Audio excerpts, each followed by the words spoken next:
today's video ay mag-aano tayo about dyan sa followers natin or sa may mga nang babash sa atin or sa ibang influencer or content creator.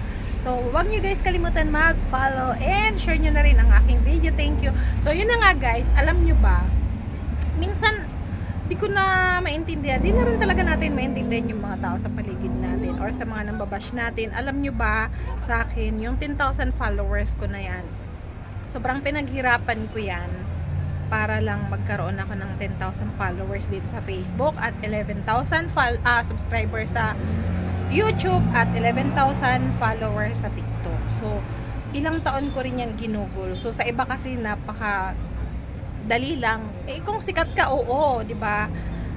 Talagang siguro isang upload mo lang, one day lang million or 100,000 agad yung magiging followers or subscribers mo. Pero para sa akin, na ordinaryong tao, so sa YouTube ko, na-monetize ako ay 2020. Pero dito sa Facebook, hindi pa monetize yung aking page. Pero, alam nyo ba, dati noon sa YouTube ko, ang subscribers ko ay 3,000 pa lang. Pero sumahod ako dun ng ilang buwan. So, na-stop lang yung earnings ko sa YouTube kasi kasalanan ko din naman sa ginawa ko sa channel ko at na-demonetize ako. And simula nun, nawalan ako ng gana. And dito naman sa Facebook page ko, recently lang ako naging active dito. Pero ginawa ko to 2020 pa. Yun nga lang, hindi ako active dito. Nag-upload ako minsan-minsan lang.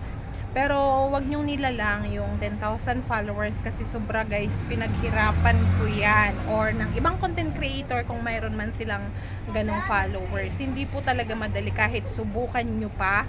Try nyong gumawa ng page. Tingnan natin kung kung dumami agad ang followers nyo kasi napakahirap po talaga. So, hindi rin lahat ng upload mo magte-trending yan or mag-viral. Sa akin nga, dati magkaroon lang ako ng 100 views. Sobrang masaya na ako. Imagine, kasi mayroong 100 na tao na nag-i-effort or naglalaan ng oras nila para panoorin yung content ko. Kaya kung para sa iba, nilalang nyo lang yun. Para sa akin, hindi. Sobrang grateful na ako sa 10,000 followers ko. And syempre, praying pa rin ako na mas dumami pa siya.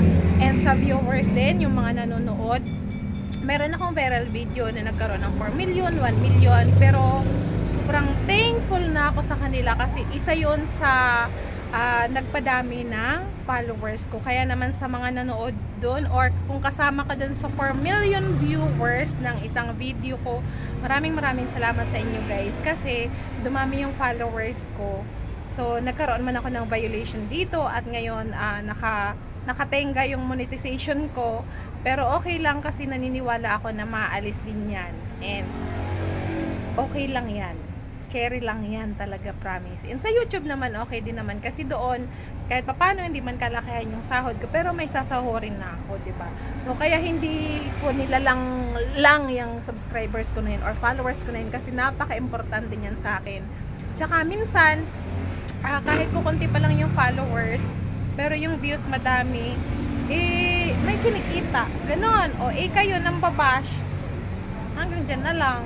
Mambabash na lang ng mababash ng mga taong nagsisikap, di ba? So, yun lang. Maraming salamat. Love you.